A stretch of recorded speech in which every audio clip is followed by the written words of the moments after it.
Welcome to Roll to Save, the RPG history podcast, Dark Conspiracy.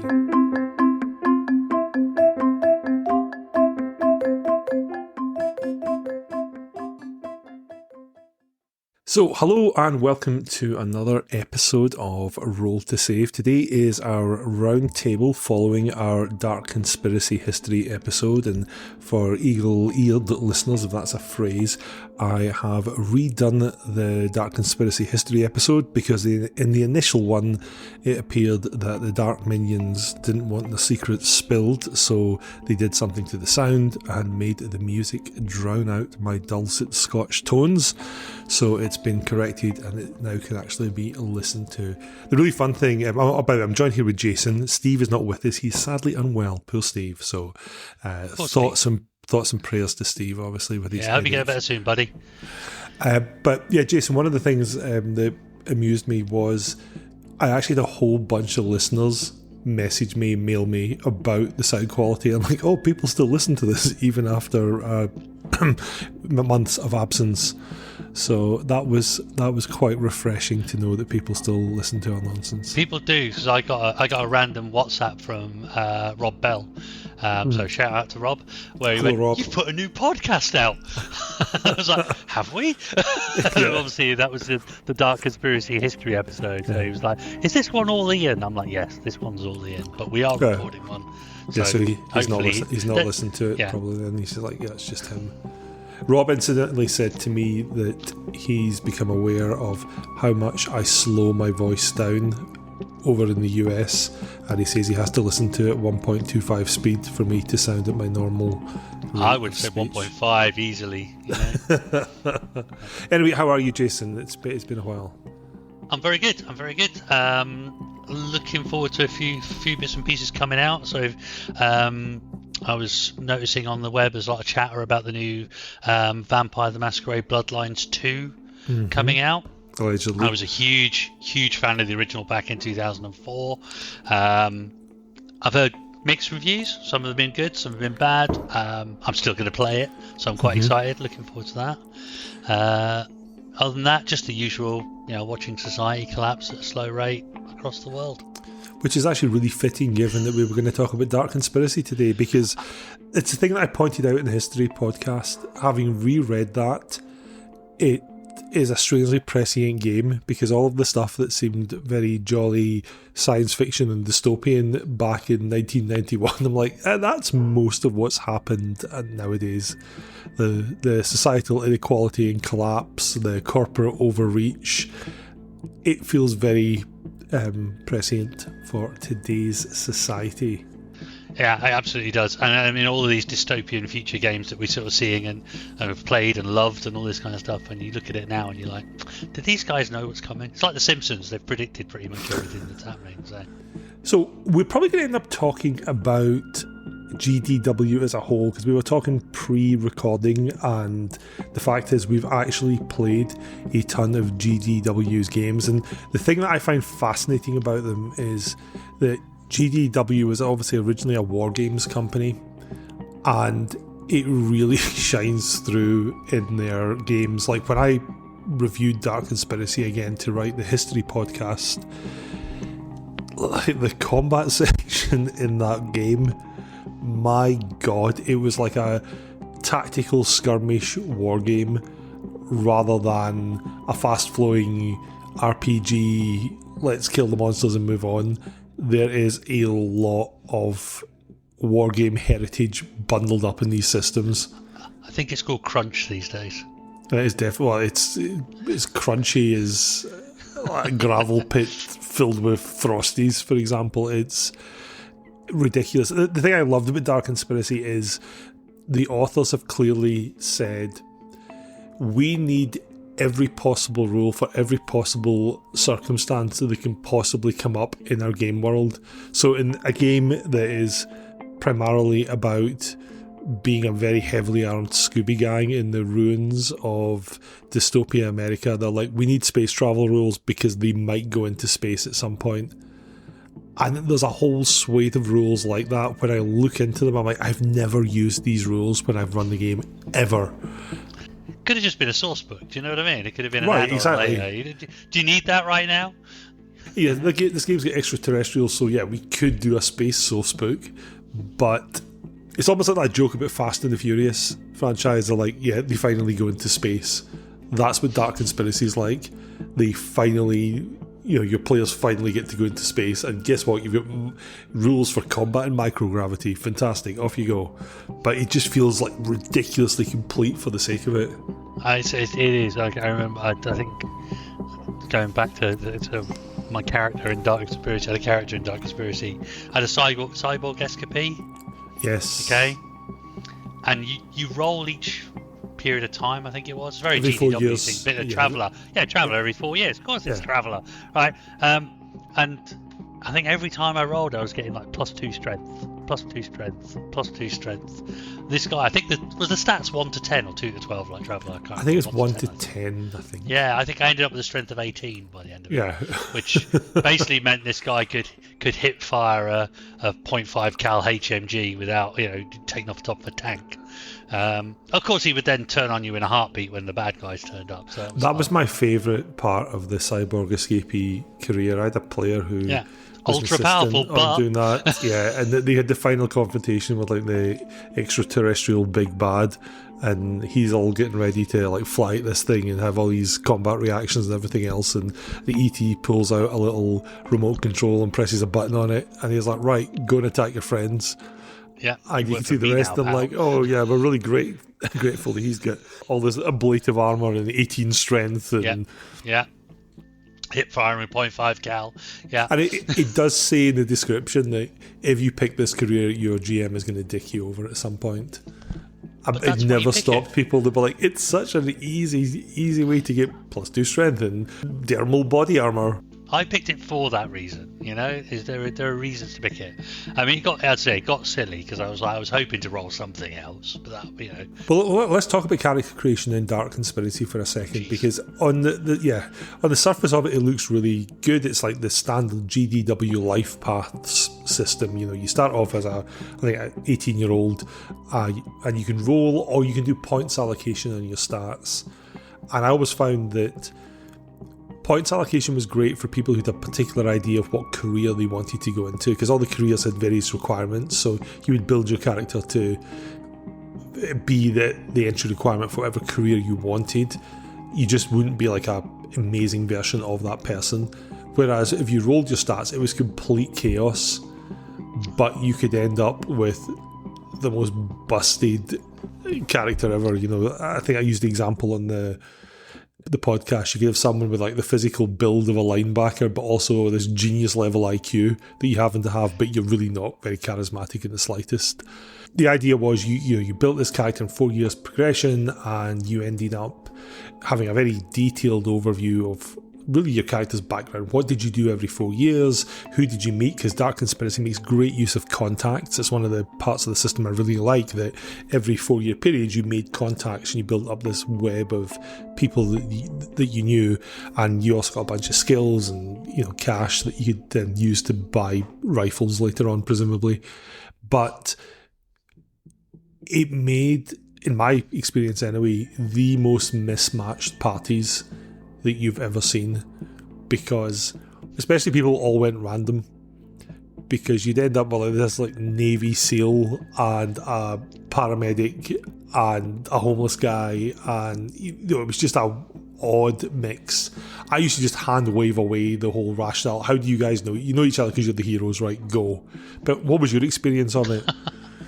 So the thing is, that was exactly what I was used to from GDW, right? So I played quite a lot of GDW stuff beforehand, mainly Traveller, lots and lots of Traveller, and you can see exactly where their life path system came from. It's exactly the same. At least you can't die in this one. You didn't die in the later versions of Traveller. You just got wounded and mustered out with a purple heart, which was really interesting because that only made sense if you're American, because nobody else has a purple heart. But you learn these things. So yeah, I mean, it fitted it, and I wasn't used to systems where you spend points.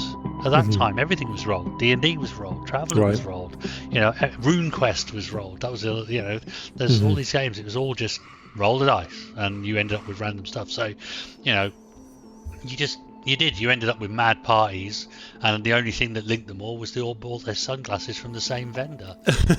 Everybody had to have a pair of Serengeti sunglasses. That was the other. What's a pair of Serengeti sunglasses? So off you go, looking that up as well. So it was a voyage of discovery. It was, and it was interesting because you had all these different careers. There's like 50 plus different careers you can choose from in Dark Conspiracy that will, allow you to make various different types of characters. But when you actually really go into the system, it really seems to be suggesting that, and the best way to hunt these monsters is with heavy firepower.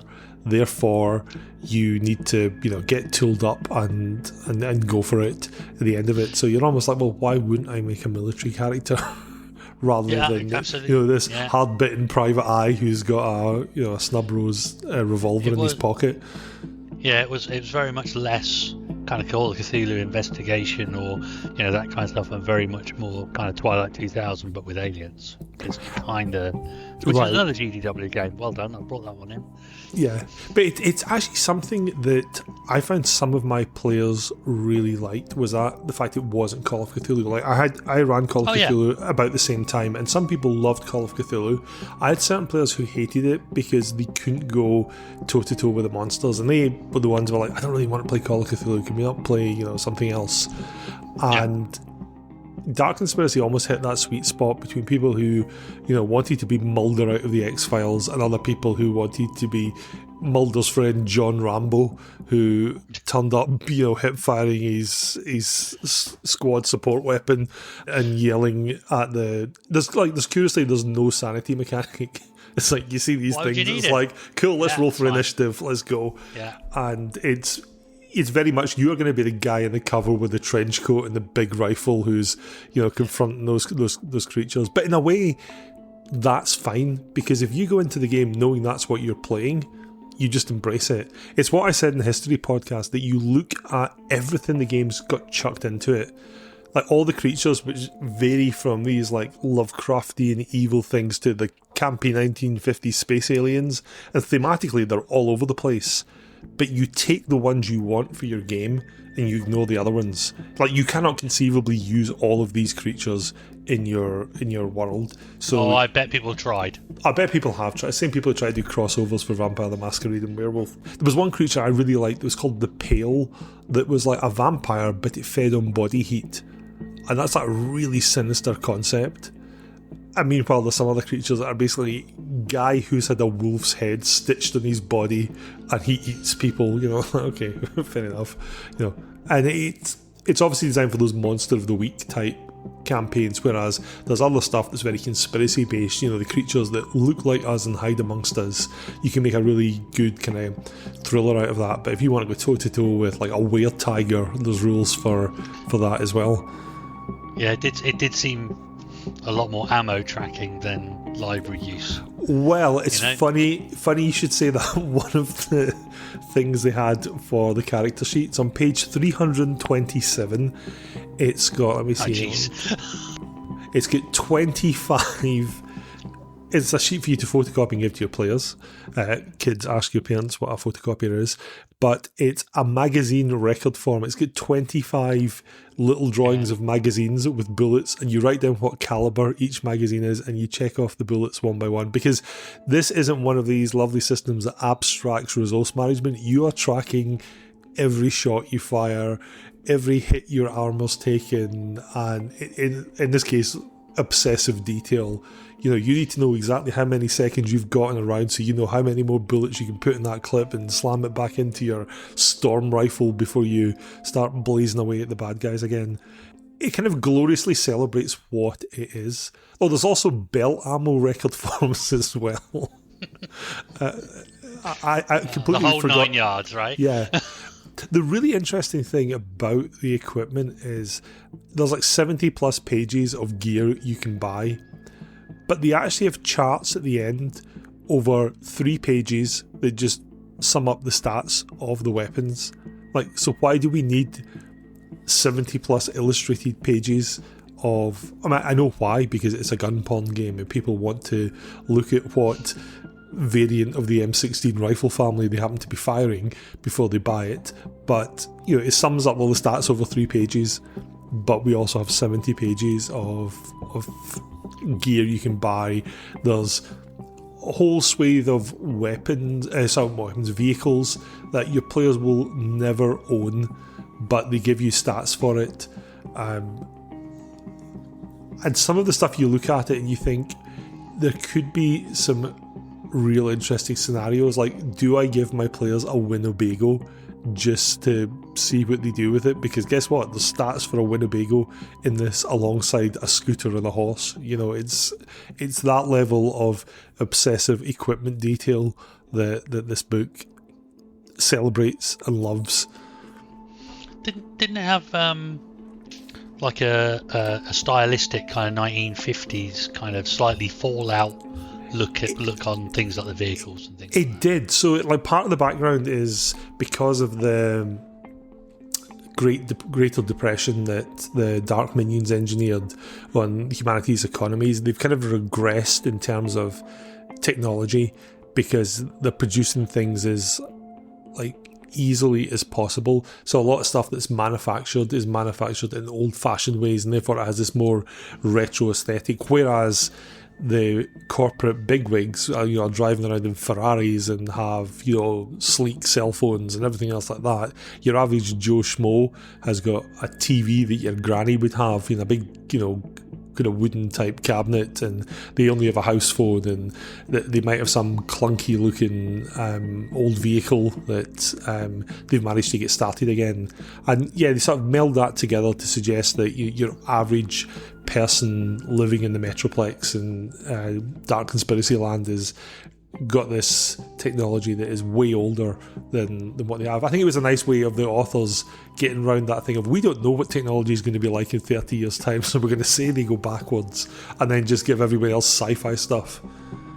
But I guess, I mean, if you were a conspiratorial mega dark minion alien thing and you want to take over the world, having your enemy having all access to nice shiny new technology, that's a bad idea, right? Well, so, exactly, yeah. And it does kind have of makes sense. Yeah, it has that in the equipment chapter as well, that it hints at some of the good guys have got extraterrestrials who aren't corrupted working with them to produce technology that will, you know, help mankind, and it's an excuse to put in those, you know, devices that, is it science or is it magic? And that's quite a good touch, because it shows that, you know, the Dark Minions have got people to fall back onto older tech, while at the same time there is this tacit acknowledgement that you are in the future and there are super sci-fi gadgets to be had if you want. But the most common gadget, large guns. The guns haven't regressed. The guns are very much up to date, and you can buy like an anti-building rifle at your local gun store, because why not? Obviously the arms industry is still booming. Capitalism at its best. There we go.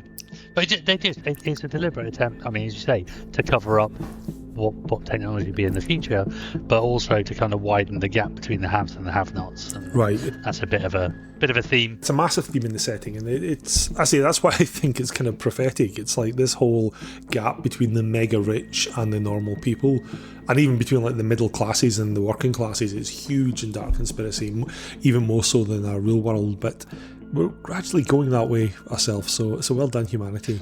One of the things it includes at the back of the book is a character creation worksheet where it walks you through making a character, which back in 1991 I think was unheard of. It was like you were expected that you read the book and you swat up, or you do what your GM tells you and you make your character.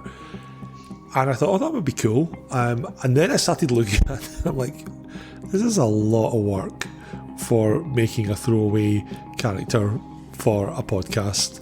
There is, you know, it goes over 2 pages for one thing. Where's your commitment?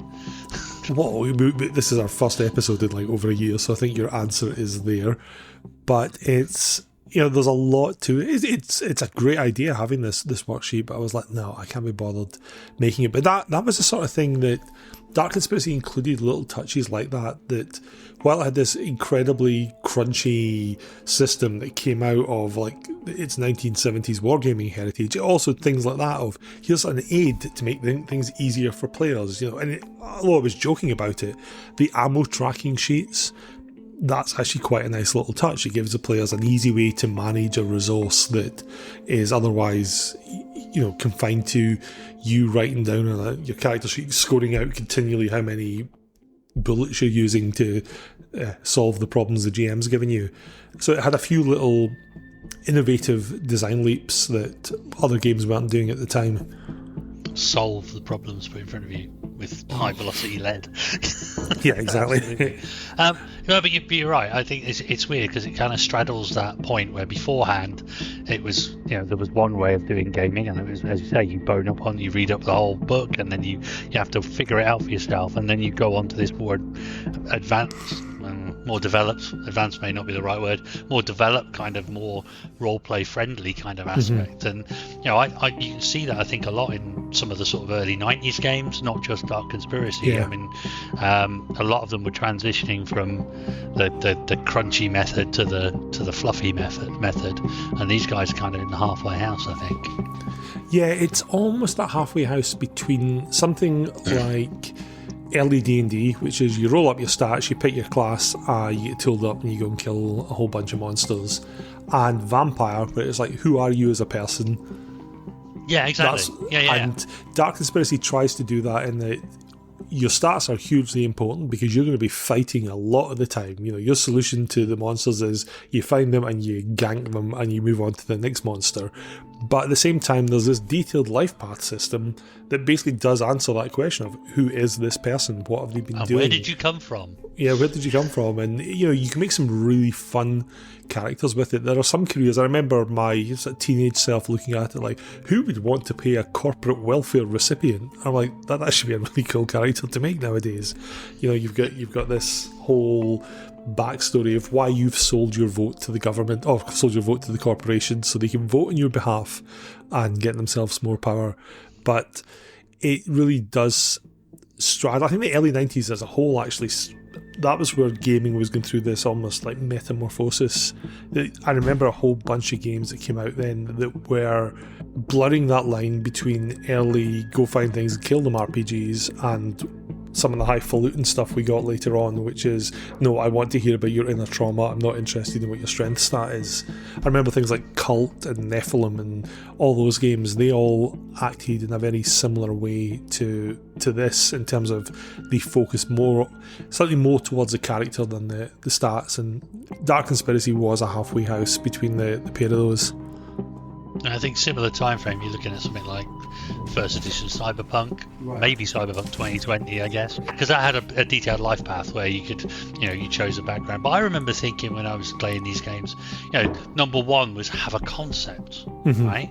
And that was new at one point, having a concept of the character you wanted to play. Right. And a lot of it, as I said, was just let's roll 6 sets of 3d6 and oh look, I've got a good intelligence, I'll be the wizard, that kind of thing. So whereas these days there's much more focus on thinking ahead. What do you want to play? I mean, when we got to things like Vampire and people were talking about, talk to your storyteller about what kind of stories you would enjoy playing and exploring with this character and things like that. And the old 12-year-old me is sitting there going, you just kick the door in and kill the monster inside and take its stuff, right? What do I have to contribute to the GM to help them make a story? Obviously now I'm a different person and I still want to kick the door in, kill the guys and steal their stuff, but at least I'll do it as part of a overarching narrative and I'll probably whinge about it and oh woe is me, I had to kill all these people. Yeah, whereas 12-year-old more bloodthirsty you was like, cool, it's another 5 orcs. I don't care if they have families. What do you mean, level 5? I can cast a fireball? Strength 18, I can hit fire a .5 cal machine gun? Come on. I was in a D&D campaign recently. I was a couple of years ago, actually. I say recently. That's what happens when you get old, folks.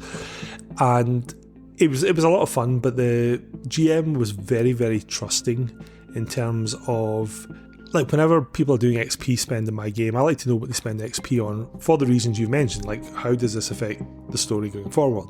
He was like, cool, just buy what you want. So my warlock got, I think it was level 5, and I was like, oh cool, that's a spell I want to take. So I take a specific spell, and then the next week we come across his big bad guy who starts monologuing, and then he's like, and you will never see me again, haha. And he goes to cast some spell. I'm like, I cast counter spell. He's like, what? I'm like, I bought it last week. Like, go get him, fighter. And that kind of derailed things a little bit from where they should be going. But it's something I found recently. So I've started rerunning Warhammer Fantasy Roleplay 4th edition. And one of the things 4th edition does is it has that modern sensibility of, you can do points buying your character, and you can choose your career and choose your race and all this stuff, and really build the character you want. Or you can embrace the old way of doing it, which 1st edition had, which is you roll for everything.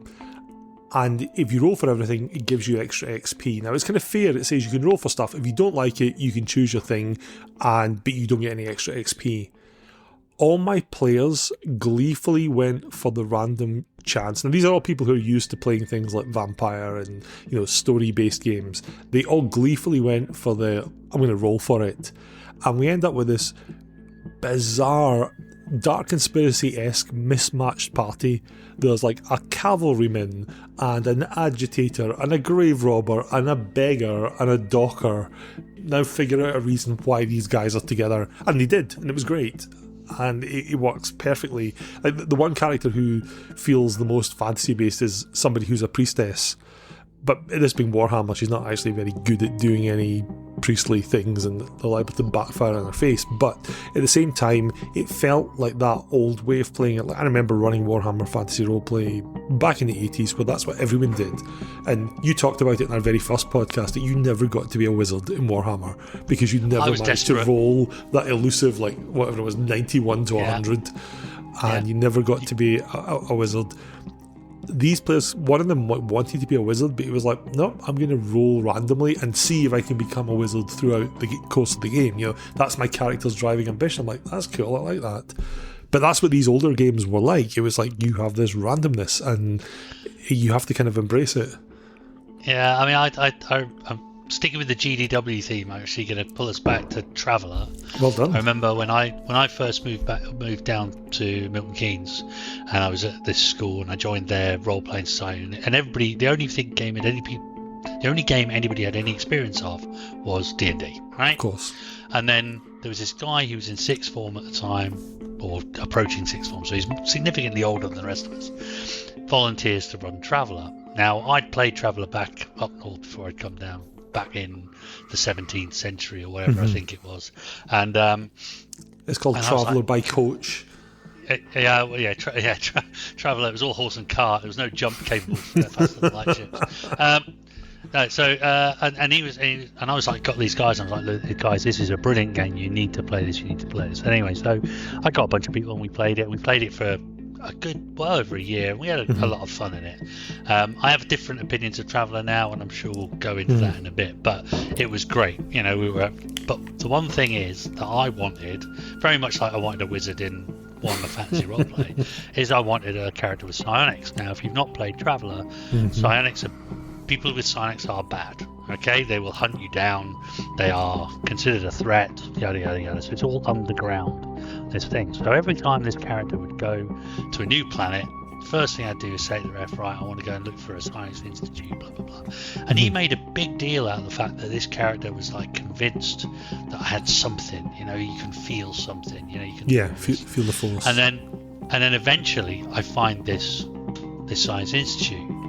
And he says, okay, now you need to roll your psi score and all this kind of stuff. This is after a year of me trying to do this. I got there, and my psi score was less than 0. And the guy was like, yep, you just wanted it so much. He basically turned it around and said, the guy wanted it so much he believed he was. Right? Right. And I'm like, that was my first experience of a ref basically pretty much shafting my character just for, for a gig. But it's like you saying about this guy. I want to be a wizard, but I want to do the random stuff and then see if I can get to make that character a wizard during its lifespan. If he does, I will hunt him down because I never managed to, and I'll be so jealous. In fairness, it's Warhammer, so he'll get hunted down anyway by the church for being different, because that's the lovely atmosphere of Warhammer. I did actually write them several pages on why it's really bad to be a wizard in Warhammer, and he's like, cool, this sounds awesome, let's do it. So we will see where that goes. Well, I'm playing a game of Dark Heresy at the moment, and I've taken a psyker in that, and that's equally as fraught. So yeah. It's funny you mention psionics, because one of the things that Dark Conspiracy had was empaths that were people who used empathy to do things. And unlike like most games that you play that have some sort of humans as a psychic race, Dark Heresy, great example. You are actually evil, and people are going to track you down and kill you for it. You've got Warhammer. You're a wizard in there. Magic is evil. If you're not basically the state's property, and you will be hunted down. You've got Call of Cthulhu, where magic is the necessary tool to fight against the evil of the mythos, but it will ultimately corrupt you and turn you into a bad guy. Traveller, psionics, they're going to be hunted down because it's people are bad. Dark Conspiracy, cool. It's another set of skills you get for zapping the bad guys with brain bolts. And it's not so much that in the original, but there was a psionic source book that came out, and it was just like, how can we make these characters more busty? And I remember there was one career class you could take that was basically rogue extraterrestrial. You were an ET who was on the run from its brethren because you hadn't been corrupted by the dark, and you had like a brain that was basically a howitzer. And it gives you all this stuff about how terrible it is to be one of these things. And then you read the stats, you're like, I'm going to be this guy because I don't care how terrible it is. I'm going to melt anything that comes toward me with my mind, and there'll be nothing you can do. And there's no downside to it. It's not like Warhammer where you botch your roll and like demons tear open a reality and drag you in and do unmentionables to you for eternity. It's just another skill in Dark Conspiracy for monster busting. Do you get an ammo chart for it? There must be an ammo chart. It'd be a brain psychic ammo. Blasts or something. Yeah, brain howitzer. I have 5 rounds in my brain howitzer. Yeah, you get a slight headache, but roll for the blast radius. Yeah. There was actually something paracetamol. in the. In fact, I've got the PDF here. Let me see if I can find this. There was something in the wonderful space travel chapter. They've got a whole chapter on space travel. That's how ridiculous it is. There's a chart for launch characteristics, and you can calculate how many tons of deliverable you can have when like taking cargo to the moon. There's a re-entry table. There's an in-space transfer table. There's a difficulty of intercept diagram. It's got a nice little picture of a space shuttle, and you roll I think a D8 or something to determine whatever. There's maneuvering tables, and then there's like 3 pages of spacecraft that you're never going to use in your game, and it's just absolutely obsessive in its determination to make this simulation of a world that the ref must have a rule for everything, rather than just saying, hey, if they end up in space, just busk it, make up whatever you want. It's like, you didn't busk it in the 90s. That wasn't the way it was done, my friend. All right, that was not the way it was done. I'm just wondering how much of that was kind of because the games that came before Dark Conspiracy from GDW were predominantly sci-fi games, right? So there are a couple of exceptions, but you're looking at Traveller, one of the biggest games ever made, really, and that's theirs. And they went. There's Mega Traveller, Traveller 2300, all that kind of stuff. So they were big into spaceships. So for them to confine themselves to a single world. I mean, they successfully did it with Twilight 2000. I don't remember any spaceship rules for Twilight 2000, thankfully. There was lots and lots of guns, tons of guns in Lots Twilight and lots 2000. of guns, and ways to make your vehicle run on methanol or ethanol. still production, just how many liters of alcohol could you produce based on how many tons of grain or vegetation you could put in your still. I could probably still work out how many liters of ethanol I need to get an M1 Abrahams to travel 50 kilometers, closer to Krakow, basically. Yeah. That's a really good point. I think a lot of this has probably come from that heritage. Like the combat rules have absolutely come from that heritage. There's tables for boat damage, aviation damage, turreted vehicle damage, standard vehicle damage, which I'm guessing is for non-turreted, non-standard vehicle. Yeah. There's hit locations for everything. And I mean, I've always found in all games that I run, I very rarely, apart from maybe I think Twilight 2000 back in the day, I very rarely or if ever used vehicular combat rules. Because most of the time, like something like Dark Conspiracy, most of the time my players were on foot, poking around the Scooby-Doo ghost house looking for dark minions, or in the middle of a city chasing down corporate evil. I very rarely went, because they had that whole outlaw setting that was like the Mad Max type setting between cities, and they made a great point of saying nobody really goes there. So like, okay, fine, I'm going to keep my players in the city, then I'll miss out. It means me as a ref, I don't have to read my 50 pages of vehicular combat rules. But again, it just seems that they're like, yeah, we need this. Someone might decide to go out into the wilderness, so we need vehicular combat rules, because they might get a hold of a turreted vehicle and we need to know where it's hit when someone inevitably hits it with an RPG. Yeah, but you also need to know what happens to the bad guy when a 105mm armor piercing round from a M1 smacks him in the face, right? And I guarantee the rule is in there somewhere, This is the kind of riffs discussion with damage and mega damage. Oh, and right, things like that. yeah. As soon as you get vehicle combat, I remember, I can't remember, there was people in Traveller talking about, what if you use a ship laser, a pulse laser or a beam laser on some poor unfortunate that's in the starport or whatever, and it's like, you don't need a rule for it. They die. Yeah. It's not hard. It's not. It is rocket science, but it's not. There was a game recently. It might have been Mothership. They more or less had that exact wording of, if you use something that's meant for demolishing buildings or starships or vehicles on a human, they die.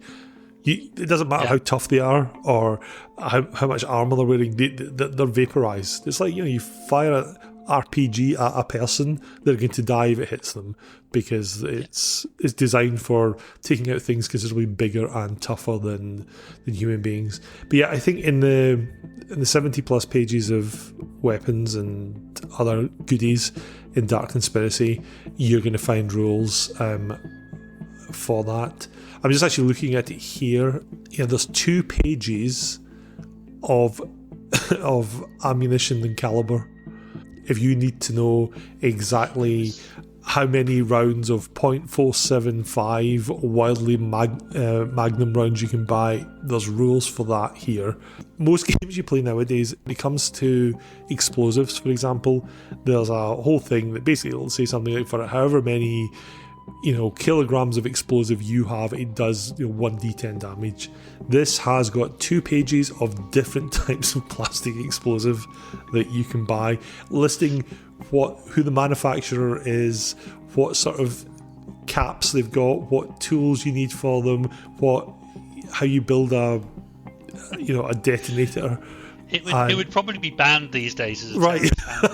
Right? Or it's just be like, you're going to have some very uncomfortable conversations with somebody when you got these books. Ryan did a TikTok recently of him being hauled into HR by somebody who was like, okay, did you just Google how much does a child's skeleton weigh? And he was like, whoa, it's for D&D.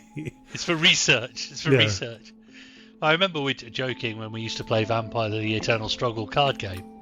Yeah. And I remember talking to Dan on MSN Messenger. That shows you how long ago it was. Yeah. On MSN Messenger. And when we started playing, it was called Jihad. Right. And you start And so we were even joking that we were probably being monitored by the NSA or something because we keep referring to Jihad. Purely because it's a vampire card game, not for any other reason. Right, exactly. So, yeah. But this, same thing. I think it had overpressure rules and things for the explosions and stuff. It doubtlessly did. I never actually used them. My players never actually used explosives. I never got to use them. No explosives. I mean, I guess we probably would have tried if we could have. But vehicles, as you said, vehicles were used to get from point A to point B, not to get involved in combat.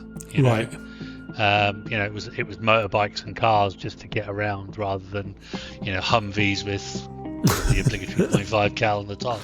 So far as I remember, the combat system, it was like incredibly convoluted. But like again, with most things in Dark Conspiracy, you kind of cut out the bits you don't need. Like, I'm not going to be using explosives or whatever. Hand wave that away. But one thing I liked was it was one of those ones that used a very kind of fixed damage for weapons. That it wasn't like a lot of Palladium stuff where you roll 1d6 for damage. I'm shooting the guy with a gun. It's not going to do 1 hit point of damage. It's going to hurt, right? Yeah, it's going to hurt. And this had a fixed number. It's like this hits you and it does X. I kind of like that because it's you're consistently hurting someone with a gun. Yeah, you can roll for randomness to hit, but like if you get hit in the head with a round from a gun, it should hurt and you should probably die.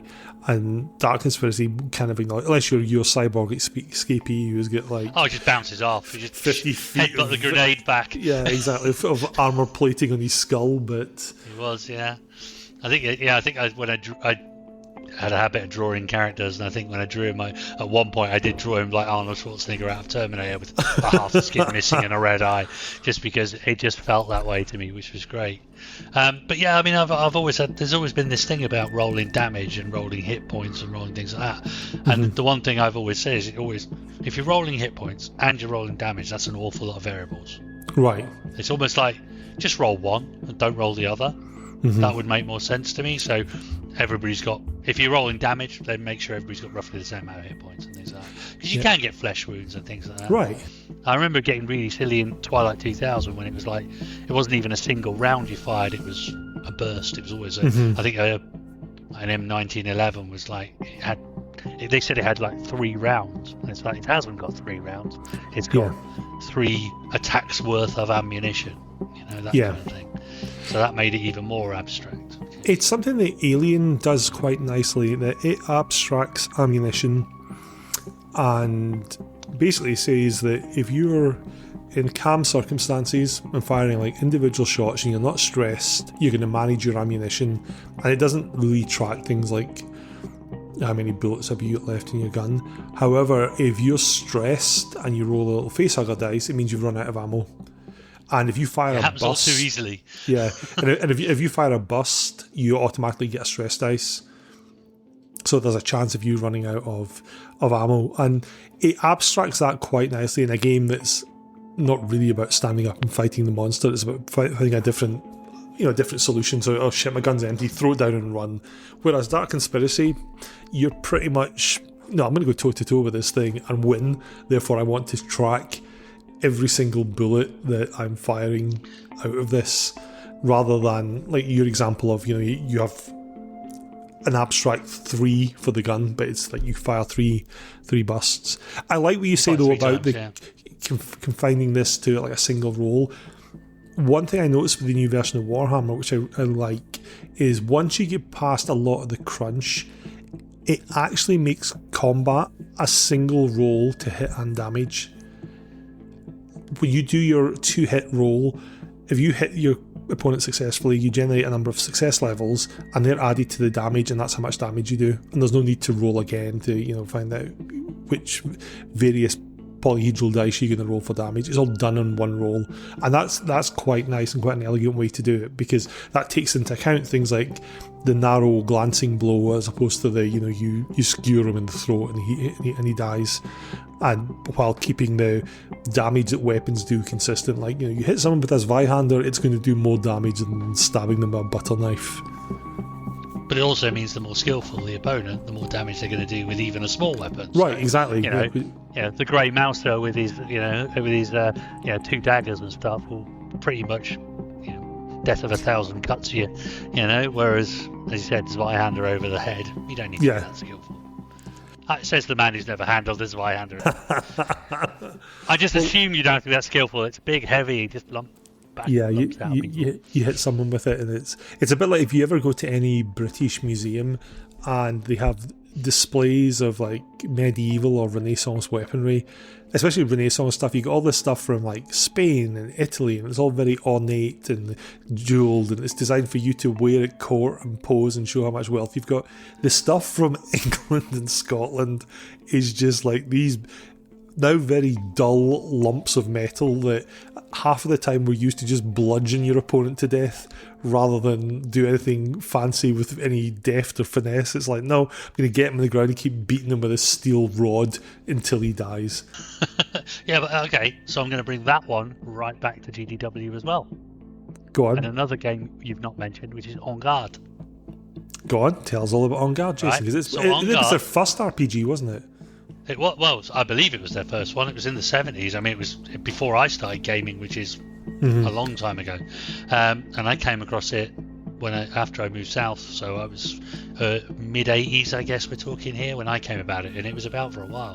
And the interesting thing to me was, so it was based in basically it was like a French court was what it was based. It was about basically about your character and how you develop your personal kind of wealth story, your influence at court. So I think I rolled up this character, and I was pretty unlucky on the character generation rolls. It wasn't particularly important family, but then I got lucky and I managed to land a commission in the cavalry and things like that. Now all of a sudden, commission in the cavalry, oh hello, you've got some standing now.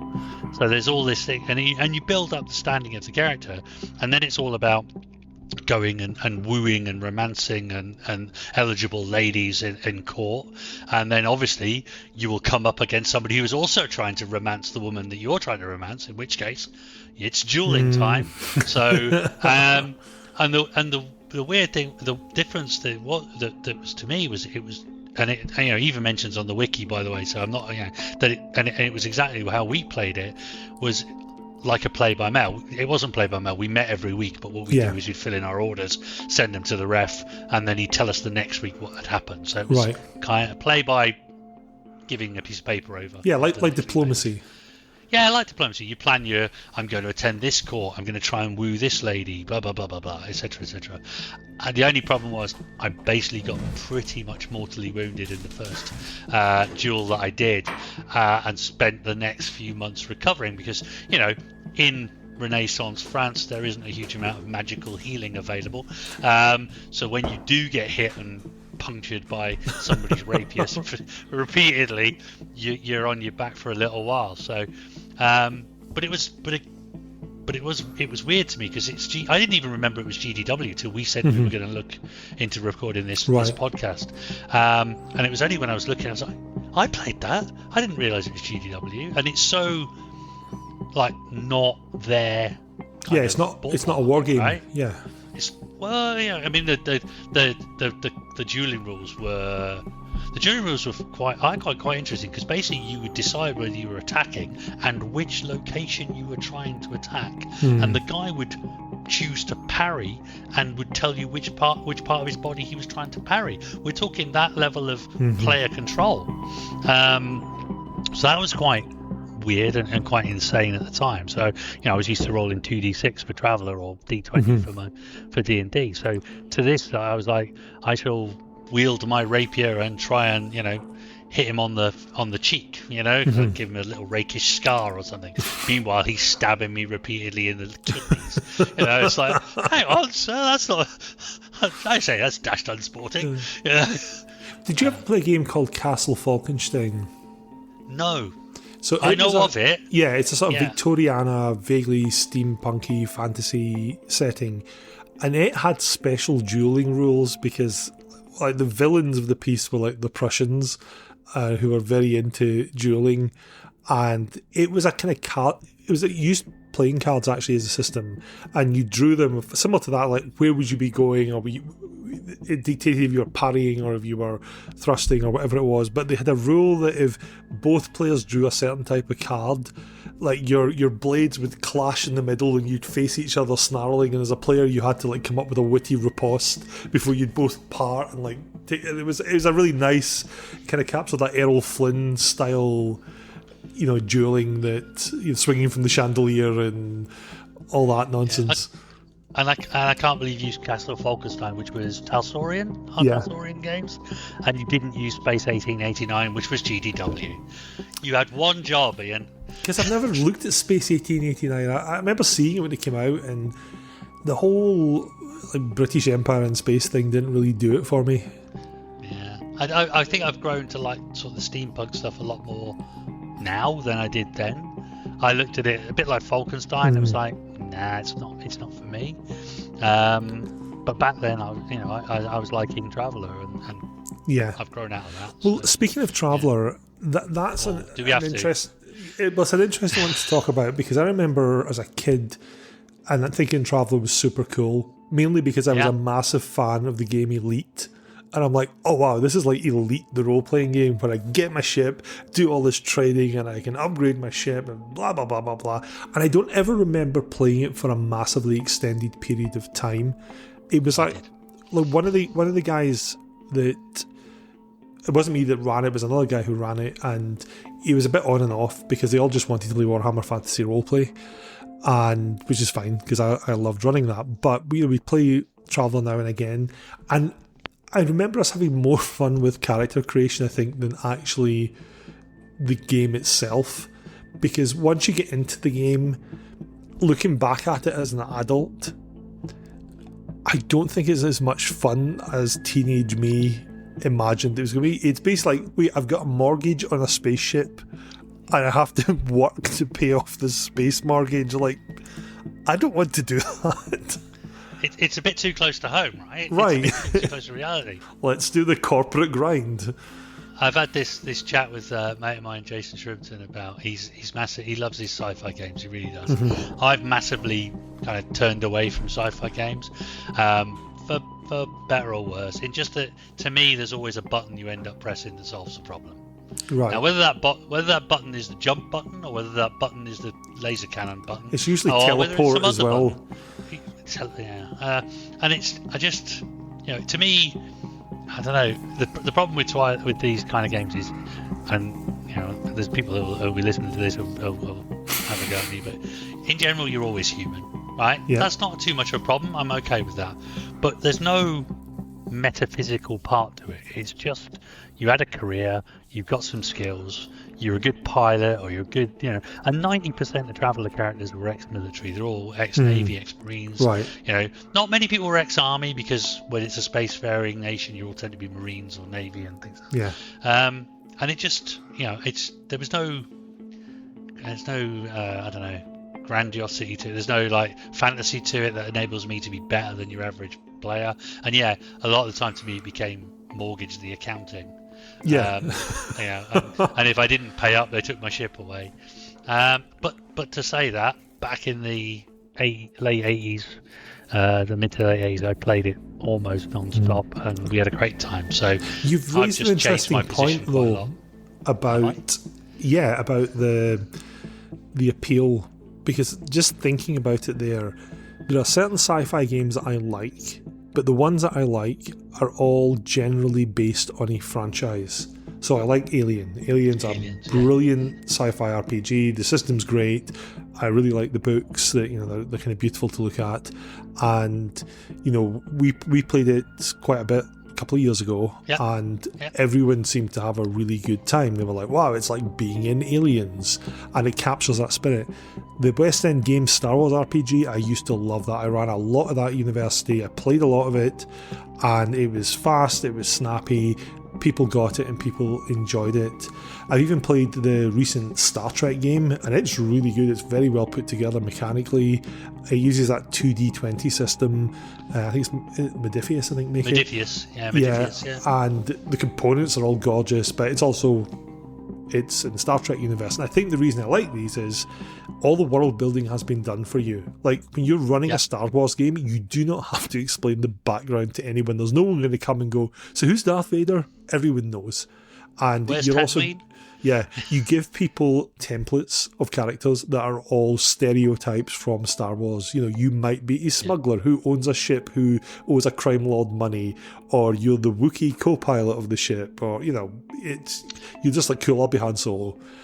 Likewise with Star Trek, you're the crew of a ship boldly going where no one has gone before, and yeah, we all know what to do with that. Alien, you're going to get eaten and have a good time being eaten in the process, but all the world building's done with you. Whereas Traveller it had a backstory and a background, but it was very open. And I remember there was like some supplements where it was almost like, here's an outline for you, go and make up the rest yourself. You know, those little black books you could buy. Little A5 black books. Yeah, and there's a lot of that in it that you had to come up with it. So your ref's basically like, okay, you're in your ship, you go to planet X to trade Y, and something happens on the way.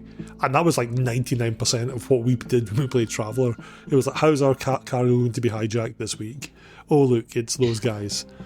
And I know they released some supplements later on for some of the alien races, but the sort of assumption was you're playing a human guy who, as you say, is ex-military of some description, and it doesn't have that variety. At least with Dark Conspiracy, to bring it full circle, you were playing a human, but with all those different careers available, you had that specialisation. Although I brought this up in the main podcast, and I'd be interested in your experience with the system. It was that sort of Twilight 2000-esque system of you rolled against your skill, and you had a number, and you either like you doubled or quadrupled or halved your target number based on how difficult things were.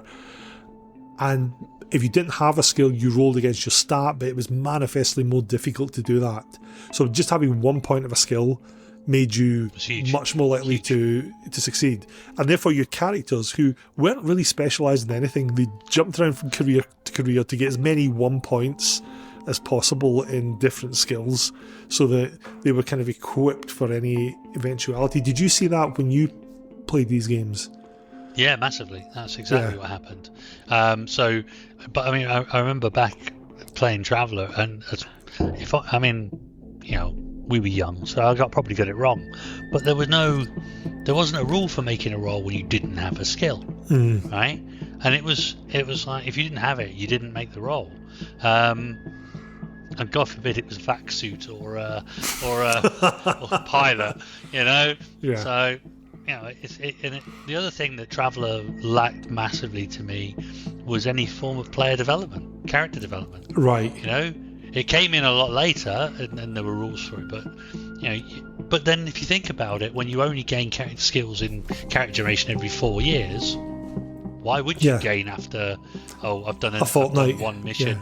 Yeah, a fortnight of trading. So, yeah, exactly. But the thing to me about the world building of Traveller, this is the other thing I don't like about sci-fi games. If you go and play D&D, in general, you pick up a place to base the game, whether it's Faerun or Eberron or whatever it happens to be, and that's quite well developed. You can get a lot of information. You've got different countries, different languages, different races, different places you can go, all worked out for you. In Traveller, generally the first book you end up getting was the Spinward Marches. A sector in space, right? Which is 16 subsectors, I think. Each subsector had a dedicated 2 pages dedicated to it. You got a really nice map. But a map that was all based on hexes with no third dimension and no movement. But never mind. Astrophysics be damned. But then all the planets were UPPs, Universal Planetary Profiles, and it would be their starport, their size, and it was all just numbers or letters, because it was hexadecimal, wasn't it? So it went up to F, which was the best or the biggest. So you get a starport is an A-rated starport. Actually, that was the best one. F was no starport at all. And tells you what fuel you could get, and then how big the planet was. I mean, how many times did somebody ever take into account gravity in Traveller? Never. It's all Earth. It's Earth. It's all standard 1G. Yeah. Absolutely. It's actually something that came up in, when we talked about Palladium, and we all had a sort of jolly good laugh at Palladium's insanity and how it's just like a mess. But one thing we did have is in Heroes Unlimited, if you generated an alien character, and if you generated what type of world you came from, and you could have like high gravity, low gravity worlds, and it then said, and here's the effects of you being on Earth based on where you come from, which I was like, Traveller never does anything like that. It's like you get there and it's just the same as Earth, the sky's a different colour. They did change it in Traveller 2300. So Traveller 2300, I don't think you picked like you picked a body type. Mm-hmm. So I think you could be endomorph, mesomorph, something else omorph. And like the mesomorph was the strong, came from a high gravity planet, so they'd be strong and things like that. I think it was the endomorph would be the low gravity planet, so they'd be, willowy and frail but dexterous, that kind of stuff. Yeah. So they had a nod to it in the subsequent, and they changed its name, wasn't it? Because it was Traveller 2300 and then became just 2300 AD. I think it was, and because they actually had nothing to do with each other. Yeah, it was a weird follow-on from Twilight 2000, wasn't it? Where, absolutely. Like the French were the winners or something. The French were the winners. The French and the Chinese were the winners, and everybody else was like lagging behind because we'd actually got into a proper scrap and destroyed everything. So, good job, France. I mean, it was. Yeah, well done, France. Yeah, but that was kind of. I never got to play much of that. I got to make a few characters, a bit like, again, and I agree with you, by the way, on Traveller. I made so many characters in Traveller. The other thing I loved to do was I used to love book 5, which was High Guard, and that was all the Navy source books, and it meant you could build spaceships. I built spaceships like you would not believe, right? I had spaceships ranging from tiny little like scout craft to massive, great big battle cruisers and things like that. And you never played in any of them? I never played in any. Well, no, I didn't really. I think there's one game I ran with a guy called Jez. This is again late 80s, early 90s, and he played a game. And I think it's his official source book called Trillion Credit Squadron. Right. But for some reason he let us run off with the Trillion Credit Squadron. So we sold a lot of it and basically had almost 1 trillion credits in the bank. And I remember going places buying, textiles, and the guy would be like, yes, that's 8,000 credits a ton, or whatever it was. It was actually, and I was like, have you got change of a mega credit? And it's like, I'll have 1 trillion tons, please. I would literally go. I mean, if that had happened, I'd literally be going planet to planet, breaking economies, right? Yeah. Because it's like you just walk into town and go, "I'll have a beer, please." Yes, here's 1 credit. Here's 1 million credits. Yeah. Here comes the SS inflation, ready to rule another planetary economy. Yeah. Wheelbarrows of credits down to the nearest. I also found with Traveller, though, similar to a lot of sci-fi games, it's kind of almost the assumption of like there's one settlement on a planet. Yeah. There was never any concept of it being like Earth, where there's multiple nations, hundreds of nations on a planet, and they all have different cultures. It's like there's a bunch of humans living here. And the culture's never changed, right? No. There's a couple in Spinball Marches. I can think of like 2 areas where the culture's changed. One was a planet called Darien. Darien, I said it was a hexadecimal. Everything was 0 to F. F being 15. Yeah. Darien was the only planet in the Spinball Marches that had a tech level of G. Right? That's impossible. Right? That's not. So it was, and they lived in like bioengineered fancy spiral cities and all this kind of stuff. Basically they were space elves. Don't say it, but that's what they were. Okay, so they had a little bit about Darien culture, and the only other bit was over the other side where you had the Zidani, right? Oh yes. And the Zidani loved psionics and therefore they were bad, and there was a bit of a Cold War relationship between the Empire and the Imperial side and the Zidani side, the Zidani consulate, I believe. But there was a little bit of culture reference there. Obviously, you mentioned the aliens as well. So you had Varg, Aslan. Yeah, Aslan with the lion guys. Yeah, basically big cats, big dogs. That was basically They were the Kilrathi from Wing Commander. Yeah, basically, yeah. But they were, I don't know. They didn't get played a lot, I must admit. But so if Steve was here, he would react to this, because I know him and I talked about this before. There was a game that came out for the 16-bit computers. It was Mega Traveller: The Zondani Conspiracy, which was it was done in the style of Ultima, the Ultima series of games, except it was Mega Traveller. And I think I spent that game most of the time making characters, because you make a party of 4 characters and you'd save them on a floppy disk so you could use them like again and again. The idea was you could use them between. They were going to make a whole series of these games. I don't think they ever did. But the actual game itself was kind of garbage. I don't ever remember doing much other than going on, I think, the initial planet and then getting ambushed and having my guys that I spent hours making die horribly. I never figured out what the Zindani Conspiracy was. I might have to download it for an emulator and play it again and see if there's actually depth to it. But again, my fondest memories were just making characters for it, just spending hours making these military guys, and then sometimes watching them die during character creation. Yeah, this is where we miss you, Steve. This is the bit that you could give us a hand here. But yeah, thanks, Steve. It's true that you see, like, bring this full circle back to Dark Conspiracy. You keep coming back. All those things in Traveller manifest themselves in Dark Conspiracy. Like Traveller, the gear in Traveller was hugely important.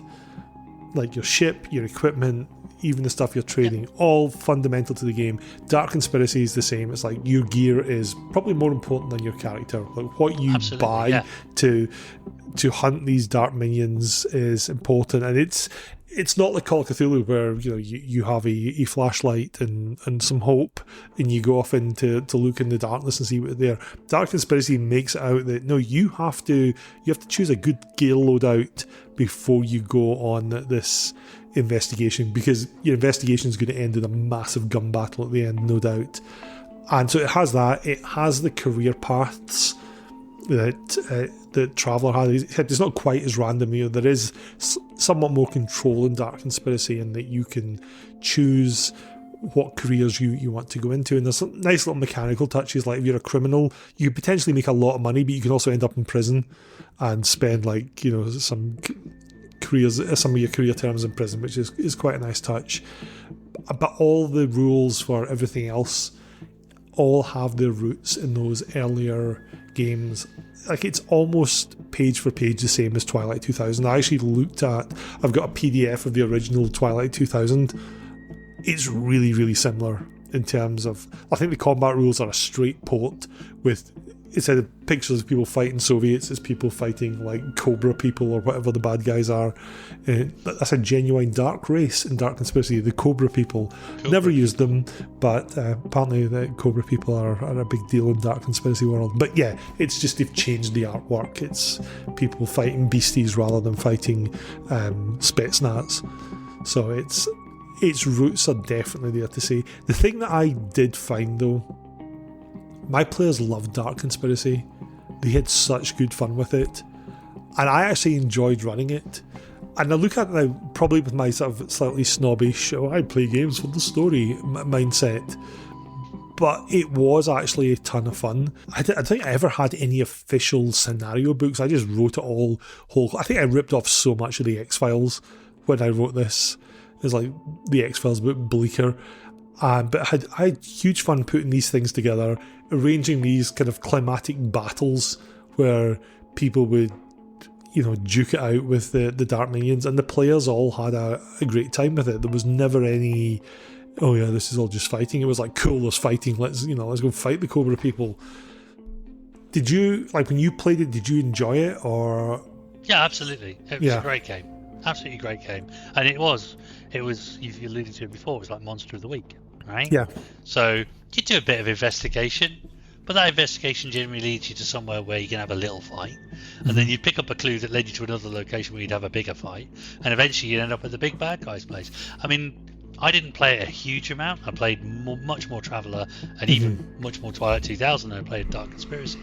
But the amount of it I played, I did have a lot of fun, and maybe it was just because it was a simpler time. Yeah. Whether I'd enjoy it as much these days, I don't know. Probably would enjoy a little. Well, I said that I enjoyed putting it together. There was something that Dark Conspiracy had in the GM's chapter that I remember thinking, this is a really good way to make scenarios. And even nowadays, it's kind of revolutionary. And it's like when you make your NPCs, you can like write your NPC and say this NPC is doing this thing, or you can draw 2 cards from a deck of cards, and a number represents the first card. The number represents the degree of that person's motivation, and the suit of the second one represents what their motivation is. So if you wanted ideas for making a game, you just drew these cards and they came out, and I thought that's actually a really nice touch. Like, if you draw the hearts, are sociable, the diamonds are greedy, clubs they're violent, and it's a really great way to give yourself some inspiration. They also had a breakdown of like different types of NPCs. You'd have major NPCs, and you'd have what essentially were the goon NPCs. Yeah. And exactly. And it was like, here's how you start out a major NPC. You need to know everything they can do. And by the way, if you want a thug, here's a stock profile for somebody who breaks heads, or for a cop, or for a government agent, or whatever type of NPC you're using. And I like that. You got a lot of that in early 90s, late 80s type RPGs. You'd have a lot of human type people detailed as well as just monsters. Whereas a lot of games nowadays, you don't get that. You'll get, here's what monsters can do, but you don't get, well, what if it's not a monstrous opponent? What if it's a human opponent, but they have a different career? How do you make them? So that was always a nice touch. They made making games or making scenarios simple and easy to put together. And again, it's advice that I think a lot of modern games don't have. They've lots of stuff about here's how you make a story, but what have you stuck for ideas? Drawing cards is a brilliant way to get that. I might steal that for the next time I ref anything. Because actually, that could be just a random NPC. You walk into the tavern and there's this really mysterious guy with his hood up and looking all, and all they want to do is talk to the goblin in the corner or whatever, and you're like, for God's sake.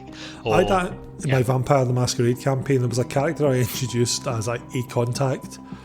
Yeah. Who became a major NPC because people we love him, we want more of him. I'm like, really? It happens all the time. I think there was some meme I saw the other day about how do I make this NPC really memorable, and the answer is don't. The players will pick the one they like and just attach the story to that one. Yeah, exactly. Illusion of choice is just as good as actual. I ran a game of D&D for my kids during COVID, and my son loves making friends with NPCs, and there was a band of goblins, and I had like the last 2 survivors like surrender, like, please don't kill us, I think. Oh no. And my son was like, yes, these are my friends. And my daughter, who's cut from sterner cloth, it's like, we should just kill him.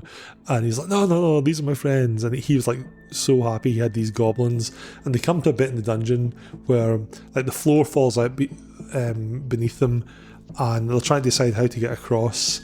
And Andrew's like, I wonder how deep that pit is. And Kirsty goes, I've got an idea. She just boots one of the goblins down the pit. And the game kind of went off the rails at that point. He's like, you killed my goblin friend. She's like, I don't like your goblin friends. So that was that. He had 2, right? Well, the other one actually proved to be beneficial. In the final battle, poor old Gobby the goblin went down very quickly in the face of the evil wizard's minions, and Andrew got enraged and went in there swinging his sword trying to avenge Gobby for who didn't actually do much other than die horribly, but there was a proper no moment. That's a goblin's lot in D&D, right? Exactly. In various inventive ways. Yeah, just die horribly. I've kind of got that with my current Warhammer campaign, that there's certain like key NPCs I'm putting in there. I'm like, they're not going to talk to them. They're going to talk to. I'm going to invent some random like fat barge master at the Riverside Tavern, and that's going to be their best friend because they're like, oh, he looks jolly. Let's go and talk to him. Yeah, the DM has described him to us. He must be important. Yeah, it's like, no, it's colour. Yeah, I just said he was a bit fat. Yeah. Going back to that character motivation generation works well. It's what I liked about the contact system in Dark Conspiracy. You get contacts of certain kinds every 4 years in your career, and as a GM, that was kind of your blessing, because they used the contacts as there was a mechanical aspect to it, that you had general contacts and major contacts. And general contacts are, people in the media or in law enforcement or whatever. And major contacts were, a named individual. And the way I used to always play it was everything was general until I pulled one out the hat and was like, hey Jason, Mark, your journalist friend, comes to you. You remember Mark from 8 years ago when you were working, the graveyard shift as a cop, and he would come to you. And that was brilliant as a ref for being able to say, and here's your adventure hook. Mark, your trusted friend, comes to you and says, can you go and investigate the thing? And you're like, it's coming from Mark, it must be good, let's go. Whereas, just having you whole cloth having to invent it, well, you're all sitting around watching the TV and there's a thing that suggests people have been disappearing and you all decide to go and investigate it. That's not as compelling as a person is asking you to do it, and you have a link to them and it's in your backstory, and that's what one way the life path stuff worked really well. You had this network of contacts, and they did it with the generic contacts as well. As if you wanted to find out a piece of information relating to these large areas, you pulled the number of contacts people had and effectively used it as a skill, and you rolled it. And if you got less than the number, you find that information. But then I think, and again working from memory, I think the rule was the GM then took 1 point of your collective skill and made that a major contact. This person comes to you and says, "Here's the thing," and that was a very nice way of working it. It's interesting because, again, going back to the fact this was an early 90s kind of transformative, so, that whole contacts idea was a relative new thing around that time. So again. Cyberpunk did it, Shadowrun did it, they had the whole idea of having a network. And one of the things, again, I guess I didn't like about Traveller is you never had any of that. And even if you did, it takes a week to get from one planet to another, and you've got to go via 10 different planets to get. So you're not getting to talk to those contacts. Yeah, you're not on the radio talking to them because sublight signals. Exactly. Yeah. So the fastest way to get an interplanetary message was to send it as a letter in a jump ship. Yeah. So that you get scout ships that just carry the mail, which is it's very kind of like old Wild West frontier that you'd have the mailman riding from village to village to kind of do it. But so I think it lost a lot of that, and I think in sci-fi and cyberpunk games there was a lot of focus on who you knew as well as what you knew. And as you say, great boon for DM. For a horror game, it works really well because if you think of a lot of horror films or literature, that's how a lot of the investigation starts. A contact comes to someone and says, hey, this thing looks suspicious, somebody should have a look at it, main characters. And or your friend in journalism hasn't come back from that scoop he was investigating. Yeah, exactly. And suddenly you're motivated to do it. It's not just, I guess we're doing it because we're the main characters.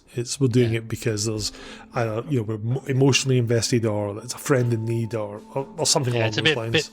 A bit better than walking into the local tavern and saying, I'll have a packet, Chris, and 4 rumours, please, barking. Rolling this table. It's something that I see with a lot of, even with modern games, especially investigative games. So there's a really good system called Gumshoe, and have you ever seen the Gumshoe? Nope. So I've heard of it. It works on the premise that if you're doing a mystery, players, the main characters should never fail to get the main clues. So you go to the crime scene, you will find the next clue that takes you to the next thing. Well, otherwise you run out of game. Yeah, when you make a perception roll, you're not trying to find the main clue. The GM will give that to you. It may take longer or shorter depending on how you make the roll. Yeah. But the success you get on the perception roll is the additional stuff you get. So, to use a horror game example, you might find out that this person was killed, but there's a clue leading to building X. What you might find if you're most successful is, maybe he was killed by a vampire. So you get tooled up and prepared for fighting a vampire. And there's a lot of modern games, like some of the Call of Cthulhu adventures, it's like, go to this location, and if you make a spot hidden roll, you find blah blah blah. Well, what if they don't? How are you going to continue your game if they don't find that? And Dark Conspiracy kind of has a nod to that in the GM section of, you want to keep the story going, so don't hide the main clues. Make them go through a bit of effort to find them, but give them the clue eventually so that they then go to the next location or go to the next person or find the next monster or, whatever it is they have to do. But your job as a GM is to make sure that they're moving in the right direction. And yes, they can go off in tangents because players do, and that's part of the fun of RPGs is, that phrase of what do you do next? You can do literally anything. But you need to make sure that you are aware enough of the plot that you can not railroad them, but get them to where they need to go to. And I think a lot of games miss out on that. They rely too much on the mechanical aspect. And for a game as mechanical as Dark Conspiracy, it's nice that they had that nod of, you need to keep the people going. Yeah, absolutely. I've got a big bee in my bonnet about if you hide something important behind a dice roll. Yeah. It's I guarantee you at some point everybody will fail. Yeah.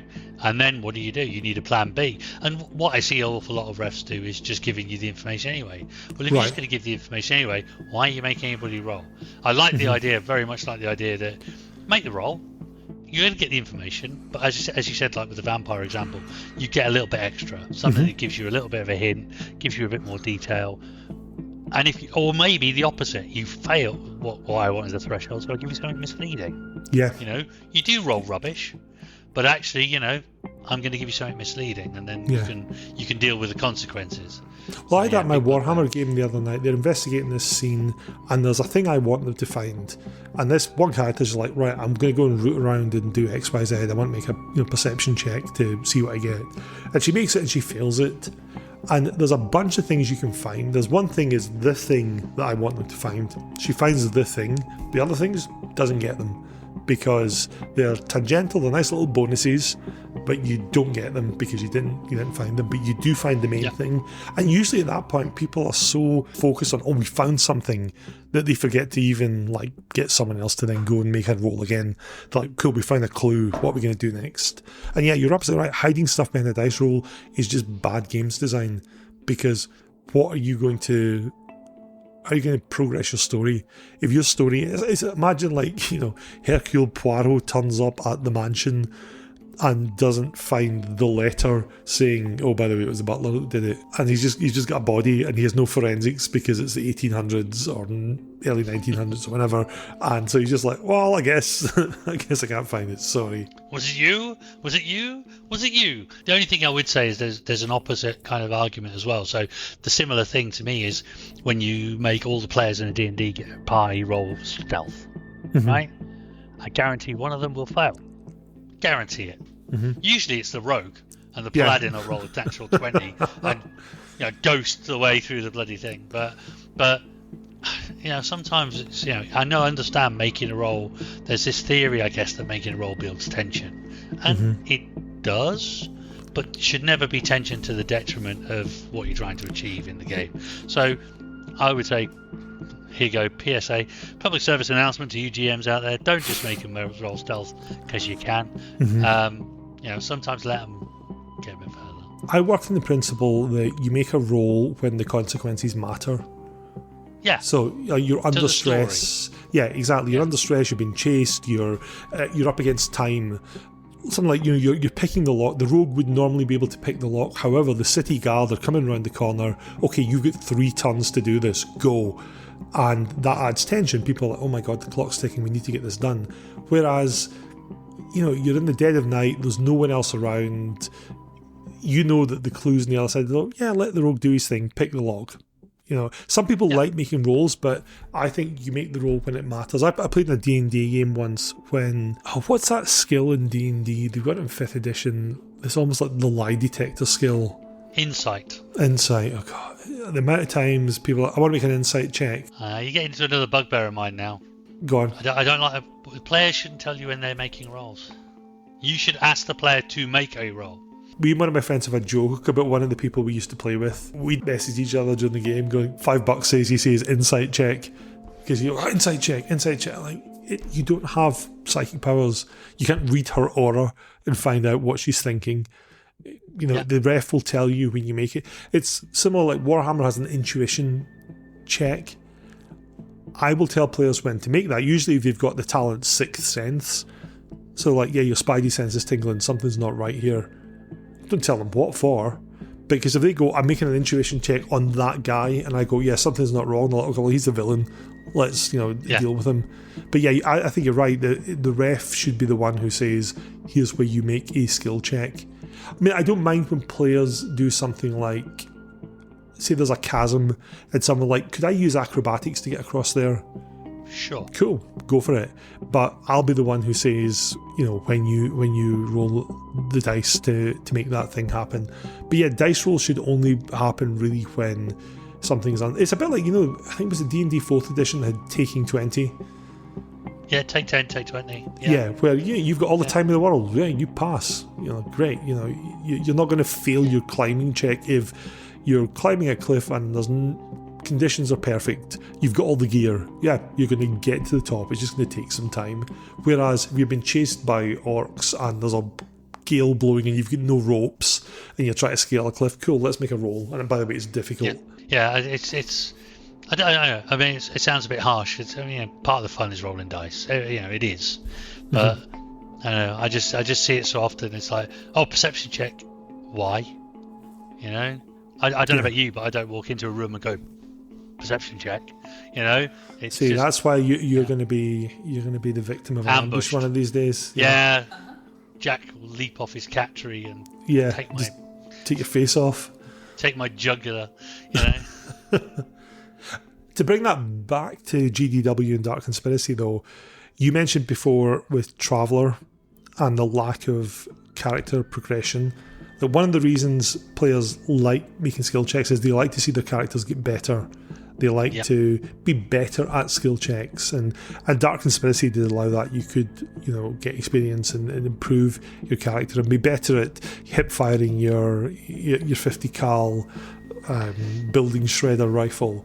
But that's why people they like seeing that improve. It's a bit like in video games. People like to see their characters do more spectacular things than they did previously, and that's, I think, why character sheets exist.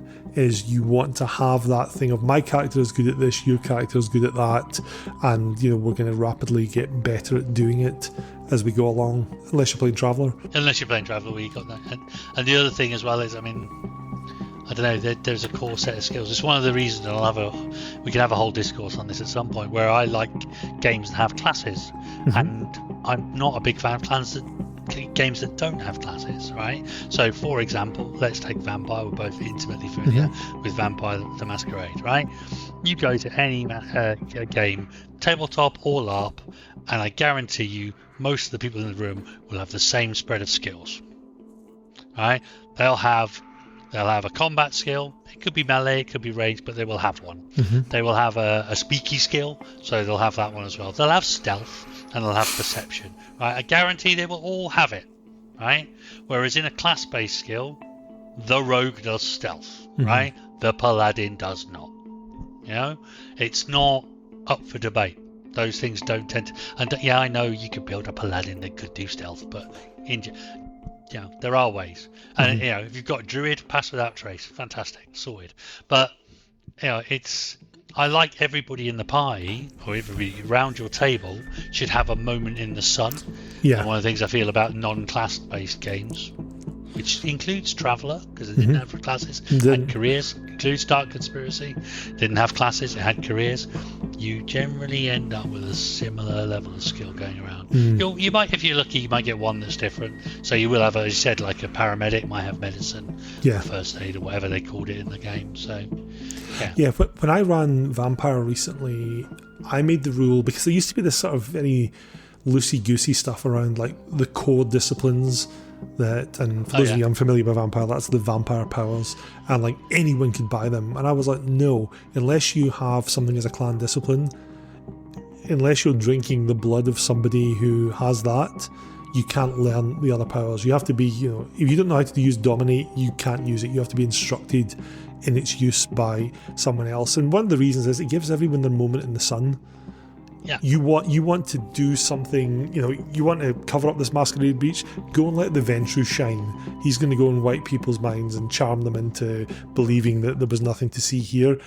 There's a big Sabbat threat coming, let the Bruja or the Gangrel have their day by flying in there with a celerity and their potence and their wolf claws, shredding people up. If there's some mystical stuff that happens, go on, the Tremere can go and do their thing. But it has that differentiation that you get, to your example, like with D&D.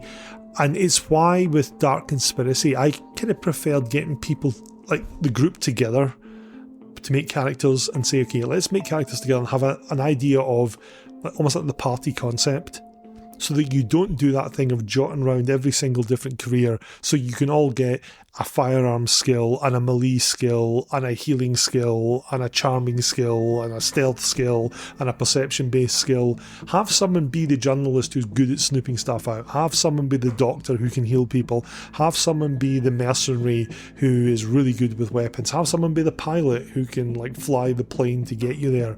But don't all take every single skill at one, so that you can, and also have these very unlikely career journeys of, well, I started off at law school, but then I became a truck driver, and then I was a paramedic, and then I happened to fly a cargo jet, and oh god, really? I'll take whatever I need to get the skills I want. Thank you very much. Yeah. It was a bit like the old, first edition Warhammer Fantasy roleplay, and I think we talked about this in our very first podcast, but you had career entrances and exits.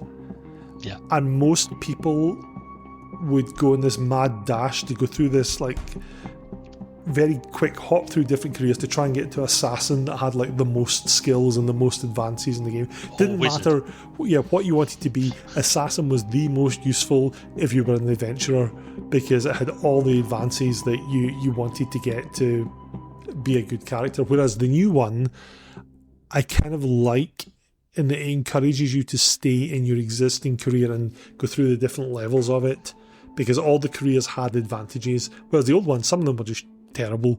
You're a labourer, you get one skill and maybe some other ones if you're lucky. Stable hand. Yeah, exactly. Yeah, it's like, what are you? I'm a mercenary, I can fight with all these different weapons. Oh great, I'm a shepherd, I can play the panpipes. Good on you. The thing is, I'm sure there's a Netflix special out there about a shepherd who kills numerous Nazis in World War II. It's probably an anime. Yeah, probably. Or it'll be Finnish. It'll probably be Finnish. Yeah. Anyway, we have talked for about an hour and a half about the wonderful world of GDW. To close out, what are in Jason's final analysis of GDW, because sadly they are now defunct, what would you say is their biggest contribution to gaming? Because they've been around really since the beginning. What would you say is their contribution that has left either a blot or a shining beacon on the gaming landscape? In fact, let's do two. Let's do a blot and a shining beacon. What's their biggest blot in the gaming landscape and the biggest shining beacon of hope? Oh my god. I wish you'd given me some prep time on this. It would have been nice for a heads up for that thing. Okay, so what do I... Don't break the illusion for our listeners that this isn't a finely crafted, well-researched, not just shooting from the hip podcast. So I think they were a product of their time. So I think the thing that I like is, they developed some quite solid concepts and moved stuff forward. Okay, so yeah, you're right. They started with Traveller, and I can bitch about it all I like, and there was no character development, yada yada yada. But they learned from it and they got better at it, and therefore, that, as you said, even things that I didn't know, like this card system for pulling NPC motivations and things. I think that's brilliant. Why is that not more of a thing for more games? So that sounds fantastic. So blot, I don't think they left a blot. I mean, they were, in my mind, a generally good kind of contributor to the role-playing space. They were heavily focused on crunch, right? You said that yourself. So that's their wargaming background, I guess. I don't know. I like them. I wish they were still about. Yeah, I enjoyed them too. I think I would agree with you that they came up with some innovations, like basically saying you don't need class. I know you like classes, but they're saying there's a different way you can play. you can play. And Dark Conspiracy is a brilliant example of, let's make a detailed background for your character. So you're not just playing this wizard who springs out of nowhere. You're playing a guy who was 18 years old and went to university and learned to be a lawyer, but then decided his real passion was in driving trucks up and down the country, and he met a whole load of interesting people and learned about the Dark Conspiracy that way. That's a really modern way of thinking about games and characters that wasn't necessarily around at the time, or wasn't necessarily common at the time. The only blot I'd say is, it's not again a blot as such, but the excessive crunch that I get. Some people like detailed gaming systems that let you simulate skirmishes, but Dark Conspiracy is, and GDW as a whole, is obsessive in their level of crunch.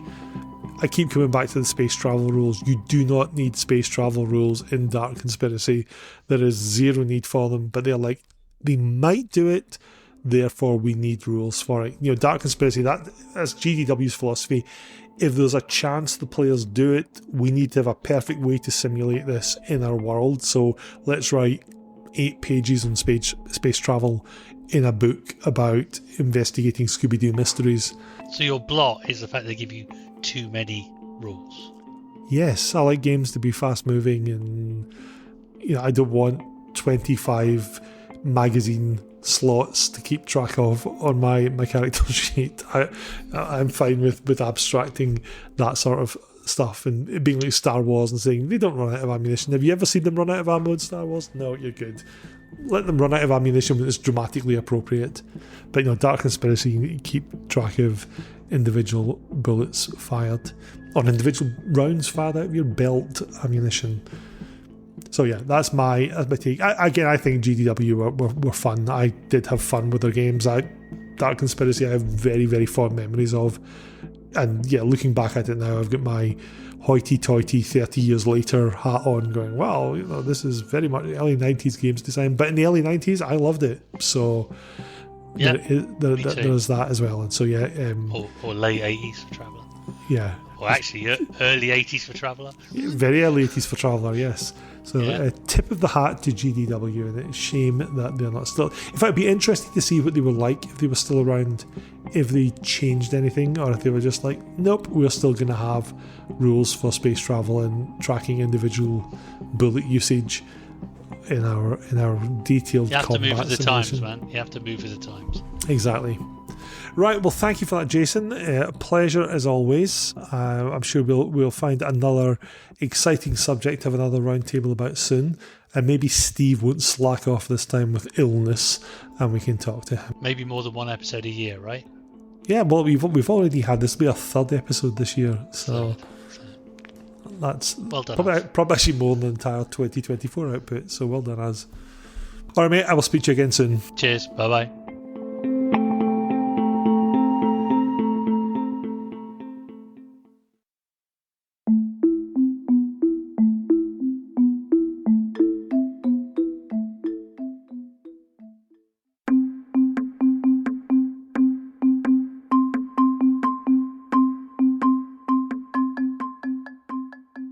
And that was our Dark Conspiracy Roundtable.